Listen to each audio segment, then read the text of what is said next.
What's going on, guys? Luke Holsvar from Big Round Fitness Performance and the pack. My beautiful hoodie that's like keeping me warm right now and touching me all over. So we're gonna do today. We're gonna do another kind of like almost like fixing the squat pattern. I see, there's a lot of different ways that you can improve the squat and kind of see what's going on with it. So one of the things to actually, we're gonna do like 2 or 3 different things, but I want to show some of the things that could be going wrong. A lot of times you'll see somebody that will go into the squat and they just can't get low, okay? So they'll get stuck here, for instance. Now, if they try to go lower, they'll just fall on their butt, okay? And then most people say, oh, well, it's your mobility, right? You can't get low.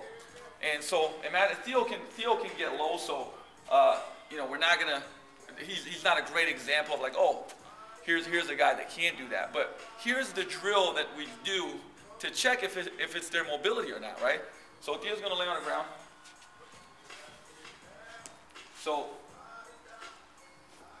if he lays on the ground and he can get his knees up into parallel, right, without his low back rounding, so bring it back a little bit, so this is your low back, right? So right here, he's below parallel, right?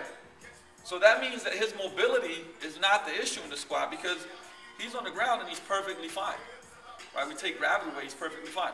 All right, Theo, stay down there. So there's a couple of ways now, and I'm gonna show you guys, number one, what I'll do, which is a good test. One, because it'll activate hip flexors and core.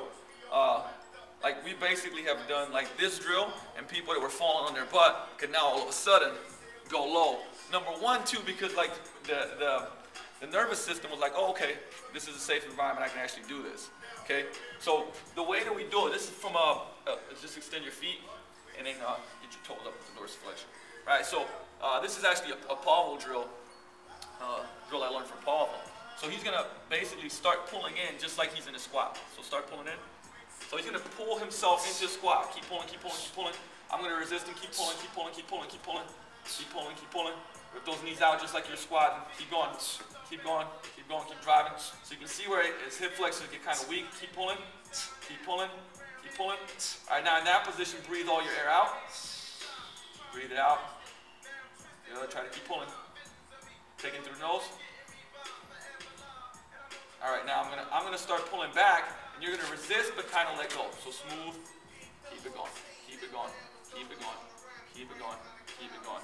Keep it going. And break. All right, so a couple of things that we did, right?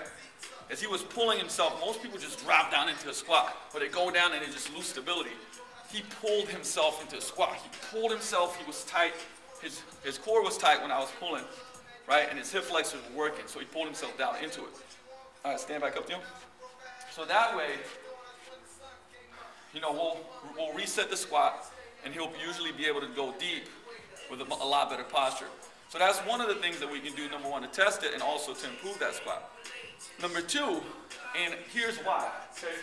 Kind of jumping around a little bit, but your core, right, let's just call it the core for purpose, and your hips have a different, basically they should have similar stiffness. So if your hips are really, really tight and your core is not strong enough, what ends up happening is, this is the hips, right? This is the hips, this is the core. Now if I pull, which one wins, right? The tighter one wins, which is exactly when people go into a squat and they have a weak core and tight hips, they tuck under because they round, okay? So what you have to do, open up the hips, strengthen the core, okay? But something that you can do right away that can help you improve that pattern and improve core strength, right, while mobilizing the hips actively is Theo's gonna take a kettlebell. And we've done like the goblet squats and the crutch squats. But what he's gonna do now is he's gonna have his good form. As he's coming down, he's gonna bring the bell out because his center of gravity is gonna go away and it's gonna make him have to brace. There's no way he's not gonna brace. All right, so coming down. Bring it out, bring it out, bring it out, rip it apart. Now hold it there for a second. And come back up. All right, 1 rep. So in that position, he had to be nice and tall. He can't round. It's like a self-correcting exercise. And what we like to do is like to basically, I would say, own that position. Is to breathe all your air out, take it in through the nose, right? Basically some kind of like PRI stuff. So do 1 more rep. All right, so we like to do that. So he's gonna go down, nice and tall. Rip it out, right there, breathe all your air out. and in through the nose. Come back up, squeeze it, right? And break. So for instance, that's a great way to, those two drills, before you start doing any squat patterns, like I guarantee you'll squat better. Now, I mean, we didn't touch on opening up the ankles. That was another video we did, and doing soft tissue work. But these are just a couple of drills that's like, that will make you groove a better squat pattern with a better position of joints and getting your core strong in that position. So use a couple of those drills next time you're doing any type of squat training, and watch, like you're really gonna improve the way you're squatting, period. Okay, you can do it as a filler in between every one. See you next time.